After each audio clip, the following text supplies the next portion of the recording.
여러분, 지난 한 주간에도 평안하셨습니까? 우리가 이번 기 동안에 신명기에 나타난 현대 진리라는 주제를 다루고 있는데요. 사실 이 주제는 성경의 본문들을 보다 깊이 있게 확인해야 하는 일들을 필요로 하기 때문에 쉽지는 않은 작업입니다. 오늘을 살아가는 우리가 성경을 해석한다는 것은 기본적으로 수천 년 전에 지금의 우리와 전혀 다른 장소에서 또 다른 언어로 기록된 것을 해석하는 것이잖아요. 그러니까 그것이 무엇을 뜻하는가 하면 오늘날 지금 우리가 이해할 수 있는 언어로 번역된 본문을 읽으면 내가 바로 그 내용을 완전히 해석하고 이해할 수 있다고 생각하면 안 된다는 말씀이에요. 때로는 성경이 원래의 원어로 쓰여졌던 그 시대에 살았던 사람들이 경험했던 정치, 경제, 사회와 문화 그리고 종교의 맥락을 재구성하는 작업도 필요할 것이고요.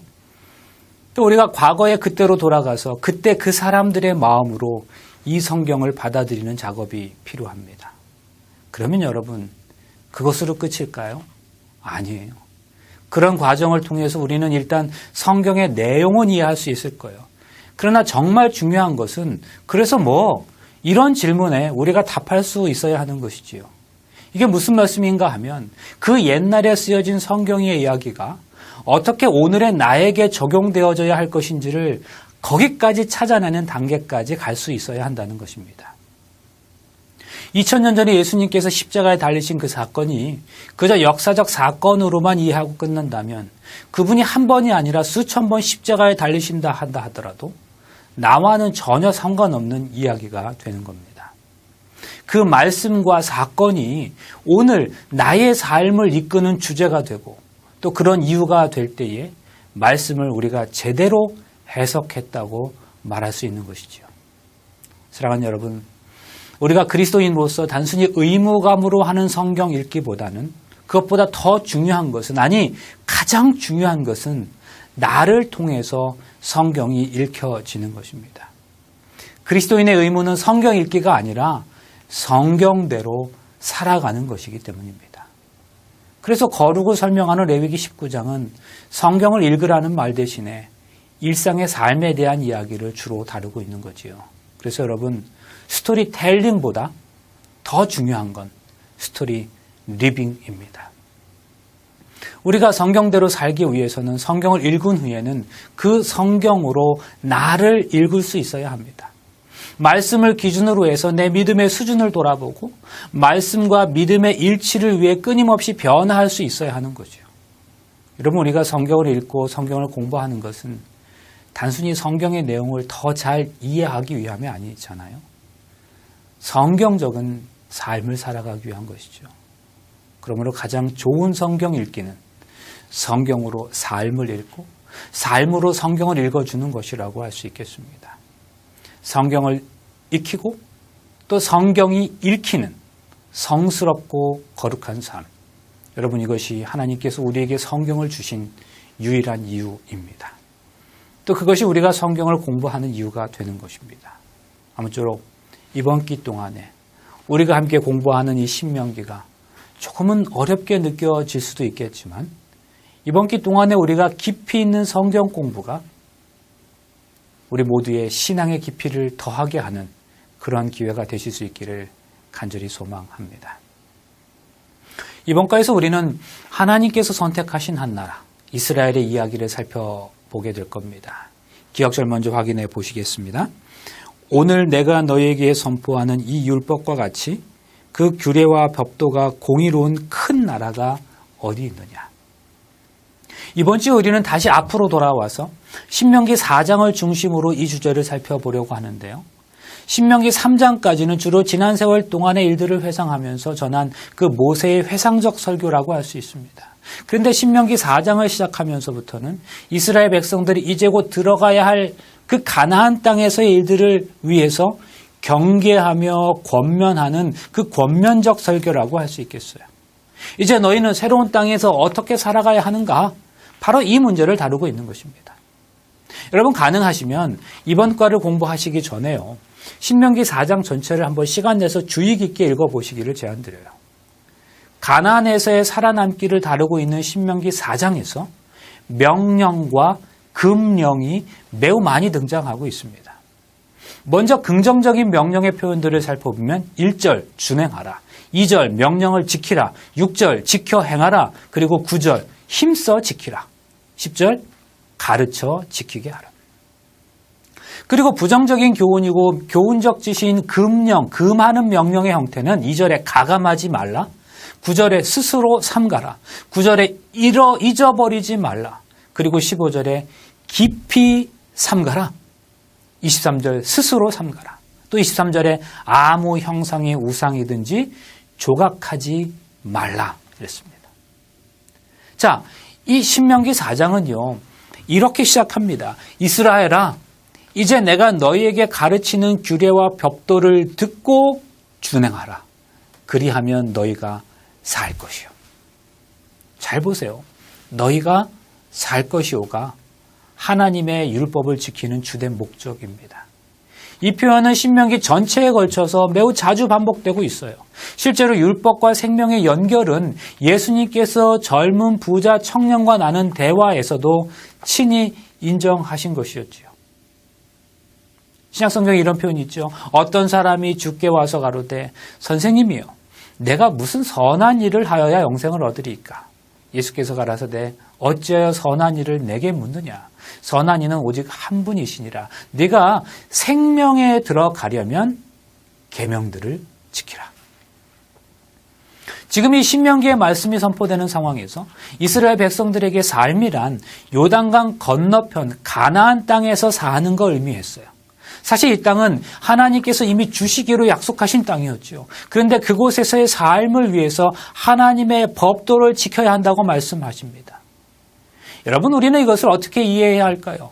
네, 그 땅은 분명히 주어질 거예요. 그러나 그 땅을 안전하게 차지하고 장수하며 누리는 일은 각각의 그 세대가 헌신적인 충성과 순종으로 반응하는 것에 달려져 있다는 말씀입니다.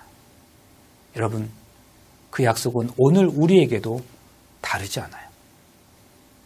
자, 이제 일요일의 내용을 좀 확인해 보시겠습니다. 가감하지 말지니라. 내가 너에게 명하는 말을 너희는 가감하지 말고 내가 너에게 명하는 너희 하나님 여호와의 명령을 지키라. 여러분, 하나님의 말씀에 가감하지 말라는 이 말씀을 보시면서 가장 먼저 우리 마음에 떠오르는 것이 무엇일까요? 아마도 어쩌면 다니엘서 7장 25절에 나타난 작은 뿔에 대해 묘사된 또 때와 법을 변개코자 할 것이며 라는 이 표현이 떠오르실 것 같습니다. 네, 사실 우리 교과도 그것을 얘기하는 것처럼 보여요. 그러면 여러분, 이 성경절이 단순히 그것만을 언급하는 것일까요? 그렇지 않아요. 우리 교과는 이 모세 이설교가 가장 1차적으로 요단강을 건너서 가나안 땅으로 들어갈 세대들을 위한 설교였다는 점에서 그 가나안 땅에서 살아갈 이스라엘 백성들을 위한 경고였음을 주목해요. 그렇다면 그 가감하지 말라는 이 말씀은 그때 그 백성들에게도 해당되는 말이었죠. 그럼 이 말씀 우리가 어떻게 이해할 수 있을까요? 고대 이스라엘 백성들의 역사를 들여다보면 율법의 구체적인 조항을 무시함으로써 그 조항의 실질적인 효용을 잃어버린다거나 율법에 들어있지 않은 조항을 추가함으로써 결국 율법을 범하게 되어서 문제에 빠져버린 경우를 발견하게 된다. 우리 교과에 그렇게 써져 있어요. 가나안 땅에 들어간 이스라엘 백성들은 우상 숭배에 대한 하나님의 경고를 완전히 무시했습니다. 하지 말라는 하나님의 명령이 분명히 있었는데도 그것이 없는 것처럼 살았어요. 여러분, 하나님은 바로 이런 것을 경고하신 것이었어요. 우리가 범죄한다는 것은 말씀과 계명의 범위를 벗어난다는 걸 의미하죠. 왜 그런 현상이 발생합니까? 언약을 무시하는 거예요. 언약이 없는 것처럼 살아간다는 말이에요. 언약이 분명히 있는데 그것이 없는 것처럼 살아가는 거예요. 여러분, 이게 감하는 거예요. 그러면 가하는 것은 무엇일까? 더하는 건 뭐예요? 하나님께서 말씀하시지 않은 것들에 신적인 권위를 부여하여 그것이 마치 하나님의 명령인 것처럼 생각하는 인간의 전통과 규율들이 여기에 포함될 수 있을 거예요. 그러나 또 여러분, 또 우리가 생각해 볼 수 있는 게 있습니다. 평안과 안식을 허락하신 하나님의 약속에도 불구하고 내가 어떤 일로 고민하고 염려하는 것, 그건 역시 내 삶의 문제를 해결할 수 있는 하나님의 약속에서 또 하나를 추가하는 것이라고도 생각할 수 있지 않을까요? 여러분, 우리 인생에서 경험하는 수없이 많은 문제들의 해결에 있어서 나의 고민과 나의 염려는 필요하지 않아요.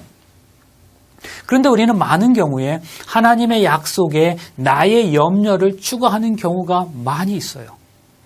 가감하지 말지니라. 여러분, 이 말씀을 기억하시고 하나님의 말씀이 온전히 우리를 이끌어가는 삶이 되실 수 있기를 간절히 바랍니다. 자, 이제 월요일입니다. 바알 부올. 하나님께서 이스라엘 백성들에게 계속해서 더 분명히 강조하시고 싶은 게 있었어요. 그것은 바로 우상 숭배와 관련한 것이었는데요. 모세는 이스라엘 백성들에게 가나안 땅에 들어가면 제발 이것은 하지 말라고 강조해요. 그러면서 그들의 선조, 이전 이스라엘 백성들의 수치스러운 과거를 언급하는 겁니다. 이 사건은 우리가 민수기 25장에서 확인할 수 있는 부올에서의 사건이었습니다. 모압의 여자들이 자기 신들에게 바치는 제사의 의식에 이스라엘 백성들을 초대하고요. 이스라엘 백성들은 거기에 가서 먹고 또 그 신들에게 머리를 숙이면서 바알 부올과 결합했던 사건을 언급하고 있습니다. 자꾸 말씀드리지만 행동으로 드러난 범죄는 그것으로 끝이 아니라 영적인 문제로 이어지든지 또한 영적인 문제가 그 원인을 제공하게 되는 거죠. 마찬가지로 여기에서도 우리는 육체적인 음행이 영적인 음행으로까지 이어진 것을 보게 됩니다. 우리의 정신과 몸은 긴밀하게 연결되어 있기 때문에 이 둘은 서로에게 영향을 주고받게 되어 있기 때문이에요. 그래서 사단은 여러 세대를 통하여 바알 부올에서 그처럼 성공을 거둔 동일한 유혹으로 이스라엘 중에 가장 강한 자들과 귀인들을 파멸시켰다. 세상 끝이 가까이 이를수록 하나님의 백성으로서 하늘 가나안의 변경에 서 있는 우리에게 사단은 옛날처럼 우리를 아름다운 땅에 들어가지 못하도록 하기 위하여 배전의 노력을 기울일 것이다. 현재의 문맥에서 이 사건을 상기시키는 목적이 있어요. 그것은 첫째, 하나님께서 이스라엘 백성들이 그 땅에 살도록 하신 그 삶이 얼마나 귀중한 선물인지를 깨닫게 하시기 위함이에요. 그리고 두 번째, 그러한 삶을 빼앗기기가 또 얼마나 쉬운지를 알려주시고자 하시는 거예요. 그리고 마지막으로 세 번째, 그런 범죄 가운데서도 이스라엘 백성들이 어떻게 오직 하나님께 충성해서 오늘날까지 생존했는지를 보여주시고자 하셨던 거죠. 여러분, 이것은 우리도 잊지 말아야 할 사실입니다. 분명 오늘 우리가 누리는 삶은 하나님께서 우리에게 주신 크신 은혜고 선물이지만 이러한 것들을 잃고 빼앗기는 것이 정말 한순간일 수도 있음을 기억해야 해요. 그러므로 매 순간마다 영적인 민감성을 유지하며 세상의 많은 유혹에서도 하나님의 뜻을 이루는 것이 우리 삶의 진정한 기쁨이 되는 그런 우리 모두가 되시기를 간절히 바랍니다. 자, 이제 화요일입니다. 여호와 하나님께 붙어 있으라. 화요일의 내용은 민수기 25장의 사건을 계속해서 다루고 있습니다. 부올에서의 사건의 결과로 발생한 그 연병으로 인해서 24,000명이 목숨을 잃었어요. 그런데 성경은 그런 중에서도 살아남은 사람들이 있었음을 강조해요. 오직 너희 하나님 여호와께 붙어 떠나지 않은 너희는 오늘까지 다 생존하였느니라. 우리 교과에서 설명하는 인사이트가 저는 참 마음에 듭니다.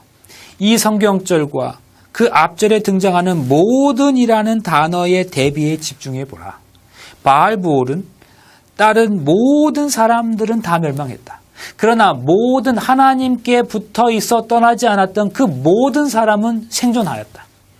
그 당시 중간지대는 없었고 그것은 지금도 마찬가지다. 우리는 예수님 편에 있든지 그렇지 않든지를 선택해야 한다. 그러면 그렇게 모세가 설교하는 그 순간에 살아있었던 사람들의 특징이 무엇이었다고 말합니까? 오직 너희 하나님 여호와께 붙어 떠나지 않은 너희는. 개인적으로 제가 참 좋아하는 표현인데요. 이것은 딱 들러붙어서 하나가 되다 혹은 악교로 붙이다 그런 의미를 가지고 있어요. 악교로 붙인 거죠. 풀로 붙인 거예요. 그 사이에는 아무것도 들어가질 수가 없는 친밀한 100% 완전히 붙은 상태를 의미합니다. 100% 헌신과 신뢰를 의미하는 거예요. 이스라엘 백성들이 들어가 거하게 될 그 가나안 땅에는 상상할 수 없는 유혹들이 그들을 기다리고 있었어요. 그런 상황에서 하나님과 딱 붙어서 친밀한 교제와 관계를 누리고 있지 않으면 그 유혹들에 너무 쉽게 무너져 버릴 것이었습니다. 우리는 신실하신 창조주이신 하나님께 우리 영혼을 지켜주시도록 맡겨야 한다. 그분께서는 항상 살아계셔서 시련과 시험 속에 있는 이들을 위해 간구하신다. 그대의 마음을 의의 태양의 광명한 빛을 향하여 열라. 의심의 씨앗을 뿌리지 않도록 그대는 한치의 의심도 의심 섞인 단 한마디의 말도 그대의 입술에서 흘러나오게 해서는 안 된다. 우리를 위해 풍성한 축복이 있다. 그것들을 믿음으로 붙잡도록 하자.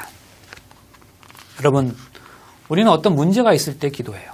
그리고 그렇게 기도하면 우리를 괴롭히던 어떤 문제로부터 자유해주고 평안해져야 좋은 믿음을 가졌다고 종종 그렇게 생각합니다.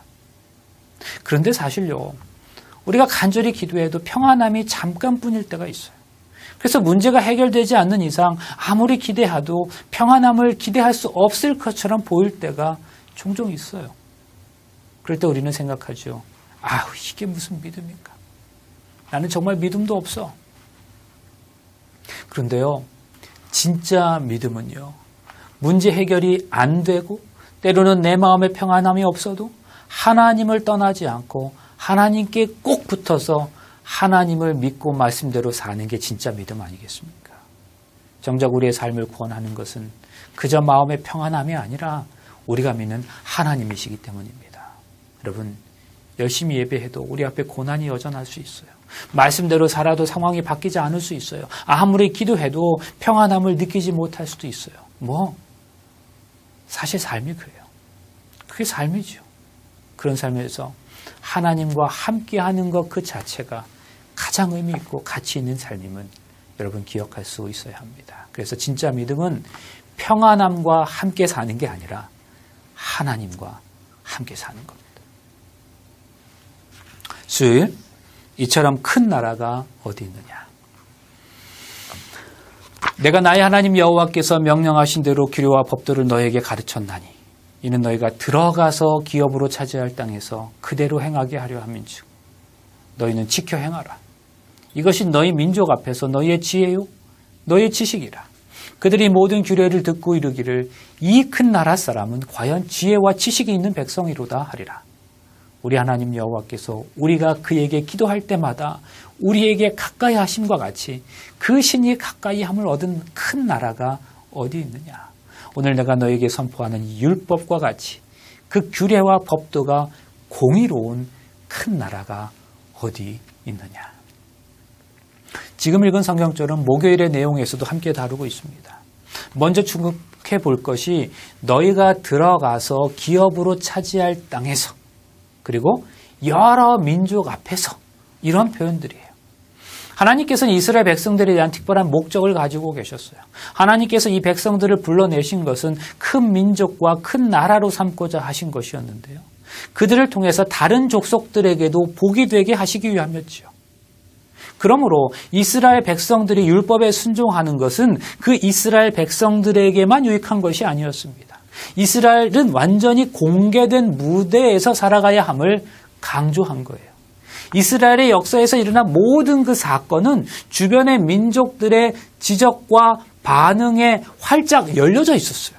그래서 이스라엘 백성들의 이러한 공개적 가시성은 피할 수가 없었던 거죠. 이스라엘 백성들의 충성이나 배교, 어느 순간이든 하나님의 백성은 세상을 향해 펼쳐진 그 책과 같은 역할을 감당하고 있음을 말합니다. 여러분, 우리도 그래요. 수요일 내용의 제목처럼 이처럼 큰 나라가 어디 있느냐 하는 질문은 주변의 큰 나라들에 비해서 하나님께서 선택하신 이스라엘의 비교 불가능성을 얘기해요. 사실 주변국의 입장에서 볼 때 이스라엘은 큰 나라들 가운데 하나였던 그 애굽에서 떨어져 나온 노예 난민의 후손들에 지나지 않았어요. 그런데 그런 그들에게 하나님께서 다른 나라들과 비교해도 절대로 뒤지지 않는 너희가 가장 크다고 말씀하시고 계신 것이죠. 그런데 이스라엘을 그렇게 큰 나라로 부르시고 축복하신 이유는 분명하다는 거예요. 이스라엘의 존재는 하나님이 땅의 모든 민족들을 축복하시는 도구가 되어야 하는 궁극적인 목적 때문이었습니다. 사실 하나님의 백성의 그 선교학적 도전은 그들이 보여주는 그 윤리적인 삶이 모든 민족들로 하여금 살아계신 하나님에게 관심을 가지게 하는 필수 요소라는 거예요. 하나님의 백성이 하나님의 율법을 따라 사는 목적이 있는데 그것은 궁극적으로 모든 민족들이 복을 받는 데 있어요. 구약 성경에서 매우 자주 나타나는 것처럼 선교와 윤리는 절대로 분리될 수가 없어요. 우리가 윤리적인 삶을 사는 것은 우리의 선교적 능력과 연관된다는 거예요. 그래서 하나님의 백성의 종교적 주장은 선교적 주장, 그들의 실제적인 사회 윤리와 단단하게 연결되어 있는 거예요. 윤리적이지 않으면서 선교적일 수 없다는 거죠. 세상은 후자, 그 윤리적인 부분을 교회로부터 경험할 때에야 비로소 전자, 선교적인 가르침, 외침에 관심을 가지게 되어 있어요. 이런 사상은 성경 전반에 걸쳐서 나타나고 있습니다. 아브라함과 롯의 경우를 생각해 보세요. 아브라함의 일행 롯도 양과 소와 장막이 있으므로 그 땅이 그들의 동거함을 용납지 못하였으니 곧 그들의 소유가 많아서 동거할 수 없었음이라. 그러므로 아브라함의 가축의 목자와 롯의 가축의 목자가 서로 다투고 또 가나안 사람과 브리스 사람도 그 땅에 거하였는지라. 자, 여기 보세요. 가나안 사람과 브리스 사람도 그 땅에 거하였는지라. 왜 이 말씀이 여기서 갑자기 언급됐을까? 성경은 아브라함과 롯 사이에 문제가 생긴 것을 언급해요. 그러면서 굳이 가나안 사람도 언급하시고 브리스 사람들도 언급하면서 그들도 그 땅에 거하였다 이렇게 얘기하고 있어요. 여러분, 이게 뭘 의미하는 걸까요? 아브라함과 롯이 있는 곳에 이방인들도 함께 살고 있었답니다. 이 말은 이웃에 사는 그들이 아브라함과 롯의 갈등을 가까이에서 지켜보고 있었음을 의미하는 거죠. 그래서 영감의 글은 이렇게 기록되어 있습니다. 가나안의 족속에게 전도하려는 하나님의 계획을 두 가정의 계속적인 불화보다 더 효과적으로 위축시킬 수 있는 것은 없었다.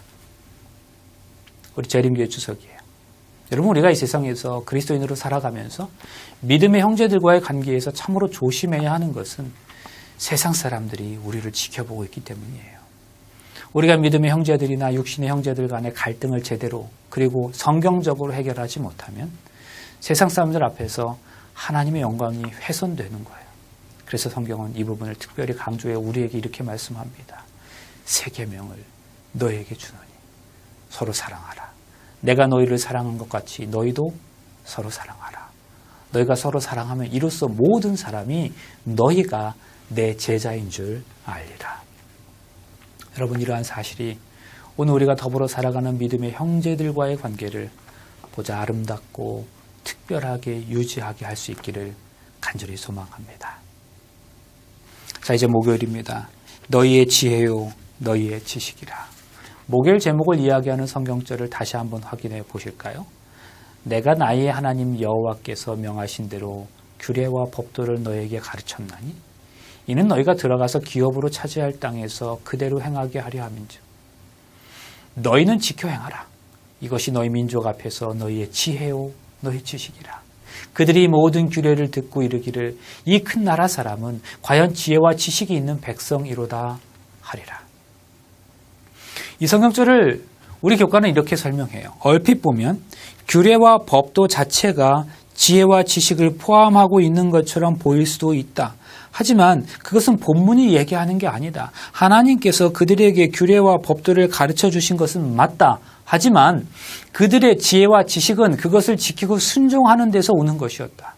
그들의 순종이 곧 그들의 지혜와 지식이었다. 이것은 하나님께서 주신 규례와 법도에 대한 이스라엘 백성들의 순종을 강조하는 것으로 이해할 수 있는데요. 이 성경절에서 갑자기 여러 민족을 이스라엘의 관찰자와 논평자로 제시하고 있는 거죠. 너희들이 내 규례와 법도를 잘 지키면 여러 민족들이 그것을 듣게 될 거다. 그런 의미예요. 다시 말해 너희들이 내 규례와 법도를 잘 지키면 사회, 경제, 법률, 정치, 종교 등 모든 분야에서 내가 너희에게 준 규례와 법도 즉 토라에 충실한 삶을 살아간다면 주변의 민족들이 그 결과로서 나타난 결과들에 주목하고 물으며 관심을 보일 것이라는 의미입니다. 그리고 주변의 나라들은 이스라엘을 향하여 이스라엘은 진정 큰 나라고 지혜와 지식이 있는 민족이라고 결론을 내릴 것이라는 의미입니다. 여러분 이것은 지금의 우리들에게도 적용되는 기별이에요. 하나님의 율법에 순종했더라면 그들은 세계 열방에서 놀랄 만큼 번영했을 것이다. 각종 공고한 일에 필요한 지혜와 기술을 주실 수 있는 주님께서는 계속해서 저희의 교사가 되시고 그들이 당신의 율법에 순종하는 일을 통해 그들을 고상하게 하고 향상하게 하셨을 것이다. 만일 저희가 순종했더라면 다른 나라 백성을 괴롭혔던 질병을 피할 수 있었을 것이고 왕성한 진영을 얻을 수 있었을 것이다. 하나님의 영광과 하나님의 위엄과 권능이 저희가 하는 모든 일에 나타났을 것이다. 그리하여 저희는 제사장과 방백의 나라가 되었을 것이다. 하나님께서는 그들에게 이 세상에서 가장 위대한 나라가 되도록 온갖 편의를 제공해 주셨다. 사랑하는 여러분, 이스라엘 백성들이 처해 있었던 상황과 오늘날 우리가 놓인 상황에 대하여 생각해 보시길 바랍니다. 세상과 다른 교회들과 비교하여 우리에게 주어진 빛에 대하여 한번 생각해 보세요. 그렇다면 이제 우리에게 주어진 질문은 이것입니다. 과연 우리는 우리에게 주어진 빛에 대하여 어떻게 반응하고 있습니까? 우리는 우리가 가진 지혜와 지식을 세상에 얼마나 잘 나타내고 있습니까? 신명기 4장의 이야기를 통해서 우리 하나님께서 우리에게 바라시는 것이 바로 이것에 대해 스스로를 돌아보고 그러한 삶을 촉구하시고자 하시기 때문이 아니겠습니까? 여러분, 성경의 내용을 기억해 보세요. 풍랑이 멈춘 뒤에 베드로가 물속에 뛰어든 게 아니었어요. 폭풍이 멈춘 뒤에 유다가 바다에 뛰어든 게 아니었어요. 풀무불이 꺼진 다음에서야 다니엘의 세 친구가 불에 들어간 게 아니고 사자들이 잠든 후에 다니엘이 사자굴에 들어간 게 아니었어요. 우리의 삶은 항상 문제 속에 있다고요. 그리고 하나님은 항상 그 상황 안에 계셔요. 어려움과 고난을 경험할 때 우리의 최대 관심사는 상황 밖으로 벗어나는 것일 때가 많지만 하나님의 최대 관심사는 당신의 백성들이 상황 안에서 하나님을 의지하는 것임을 기억하시기 바랍니다. 그래서 힘든 상황에서 가장 지혜로운 것은 상황을 피하는 것도 아니고 그것을 이겨내는 것도 아니에요. 진짜 우리에게 필요한 것은 그 상황 속에서 하나님을 바라보는 거죠. 하나님과 더불어 같은 관심사로 주어진 상황을 대할 때 무리를 걷게 하시고 큰 물고기를 보내주시고 풀무불에서 타지 않게 하시고 사자 입을 닫게 하실 겁니다. 하나님의 최대 관심사는 좋은 상황이 아니라 깊은 관계입니다. 하나님 이스라엘 백성들에게 이제 막 들어갈 가나안 땅에서 좋은 또 편안한 상황을 약속하신 게 아니었어요. 어떠한 상황 속에서도 하나님과 깊은 관계를 유지할 수 있는 것을 요구하신 것이었죠. 여러분, 그것은 오늘을 살아가는 우리에게도 똑같습니다. 우리 앞에 어떠한 상황이 있다 할지라도 하나님과 누리는 깊은 관계를 통해 큰 나라, 큰 민족으로서의 삶을 살아가시면 우리 모두가 되시기를 간절히 바라면서 오늘 교과를 마치겠습니다. 다음 주에는 제7과 율법과 은혜라는 주제로 다시 만나시겠습니다. 감사합니다.